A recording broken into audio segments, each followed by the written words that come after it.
Maybe they will. Maybe they won't. Trump voices doubt over Zelenskyy Putin talks. Washington. President Donald Trump is signaling fresh doubts about whether Ukrainian President Volodymyr Zelenskyy and Russian President Vladimir Putin will meet anytime soon, as momentum toward a summit between the warring countries appears to be fading. "I don't know that they'll meet. Maybe they will. Maybe they won't," Trump said Monday at the White House during a meeting in the Oval Office with South Korean leader Lee Jae-myung. "It's going to be up to them. It takes two to tango. I always say it, and they should meet. I think, before I have a meeting and probably close the deal, but I think it's appropriate."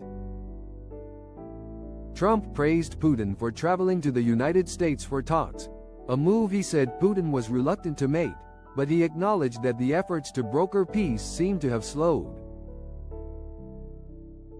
That marks a shift in tone just over a week after Trump hosted Putin in Alaska for a whirlwind summit aimed at breaking through the three-year stalemate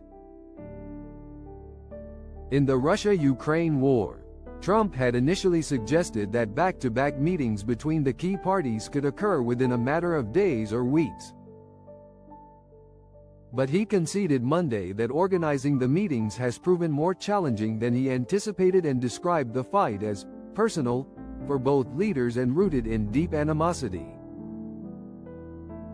Underscoring the dynamic, two Russian cruise missiles last week hit a U.S. electronics factory in Ukraine, a sign that Moscow remains committed to the fight even as Washington calls for an end to the bloodshed. Even so, Trump struck an optimistic note, saying he believes we're gonna get that war straightened out, and he also warned that there could be very big consequences if Putin and Zelenskyy fail to meet soon.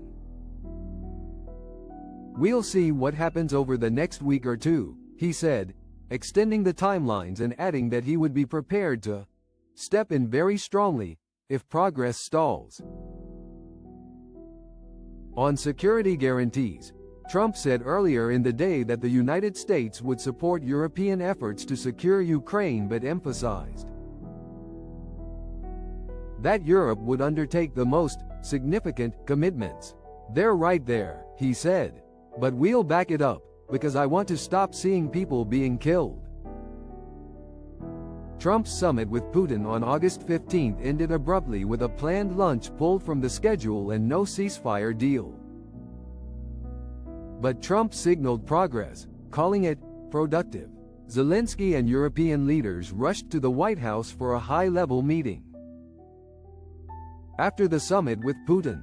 At the time, the White House touted the urgency of the moment, noting that every single one of them got on a plane 48 hours later to join the talks. During that meeting, Trump stepped out to call Putin and later said on Truth Social that he had begun the arrangements for a meeting between Zelenskyy and Putin, after which they would have a trilateral meeting involving Trump himself. Kremlin officials downplayed the idea, with Foreign Minister Sergei Lavrov casting doubt over the future of the peace push in an interview Friday with NBC News.